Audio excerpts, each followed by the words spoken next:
नमस्कार, घटना चक्र बुक वीडियो के इस शैक्षणिक मंच पर आपका स्वागत है। हमारा उद्देश्य है ज्ञान को सरल, स्पष्ट और सुलभ रूप में आप तक पहुंचाना। आइए आरंभ करते हैं अध्ययन और सफलता की इस यात्रा को। नमस्कार। भारत की नदियां और खासकर यमुना, इनकी कहानी ना दशकों पुरानी है। एक ऐसी कहानी जिसमें विज्ञान भी है, सरकारी योजनाएं भी हैं और कभी न खत्म होने वाली कोशिशें भी। तो चलिए आज इसी कहानी की टाइमलाइन को थोड़ा करीब से देखते हैं। अब देखिए, किसी भी नदी को साफ करने की बात हो तो सबसे पहले ये समझना जरूरी है कि पानी को शुद्ध करने के पीछे का साइंस क्या है ना? तो इससे पहले कि हम बड़ी बड़ी योजनाओं और तारीखों में उलझें, चलिए पहले ये जानते हैं कि पानी असल में साफ होता कैसे है। तो सबसे बड़ा सवाल यही है, नदी के पानी को बैक्टीरिया जैसे खतरनाक कीटाणुओं से मुक्त कैसे किया जाए।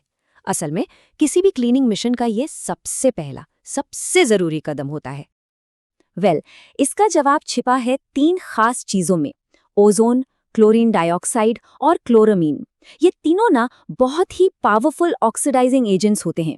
आसान भाषा में कहें तो ये बैक्टीरिया की कोशिकाओं को तोड़कर उन्हें खत्म कर देते हैं और पानी को पूरी तरह से कीटाणु रहित बना देते हैं।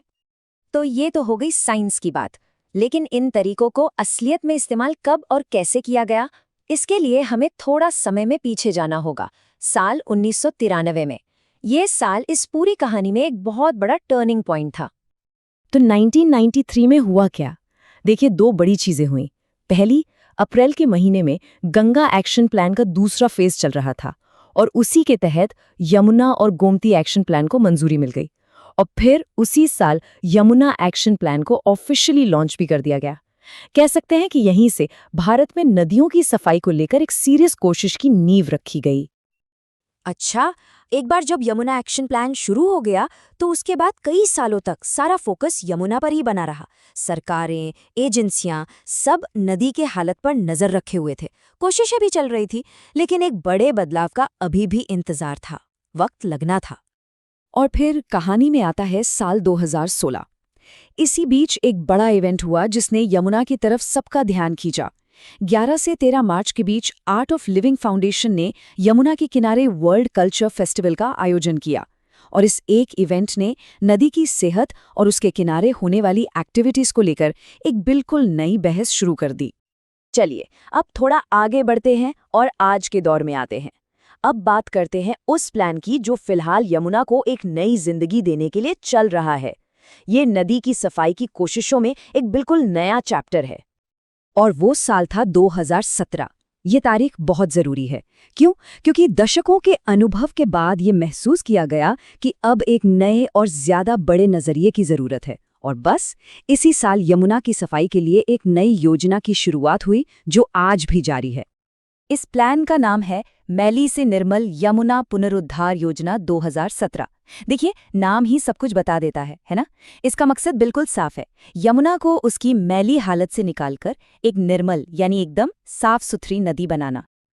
तो ये प्लान आज भी एक्टिव है और इसे डिज़ाइन ही इसलिए किया गया है ताकि ये यमुना की सफाई में एक बहुत बड़ी भूमिका निभा सके। ये प्लान पुराने तजुर्बों से सबक लेकर नदी को एक नई जिंदगी देने का लक्ष्य रखता है। तो हमने साइंस से शुरुआत की, फिर पुरानी योजनाओं को देखा और अब नई योजनाओं तक का सफर तय कर लिया है। चलिए अब इस पूरी कहानी को एक साथ जोड़कर देखते हैं और ये समझने की कोशिश करते हैं कि आगे का रास्ता कैसा है। तो कुल मिलाकर ये यात्रा शुरू हुई पानी को साफ करने के पीछे के विज्ञान को समझने से।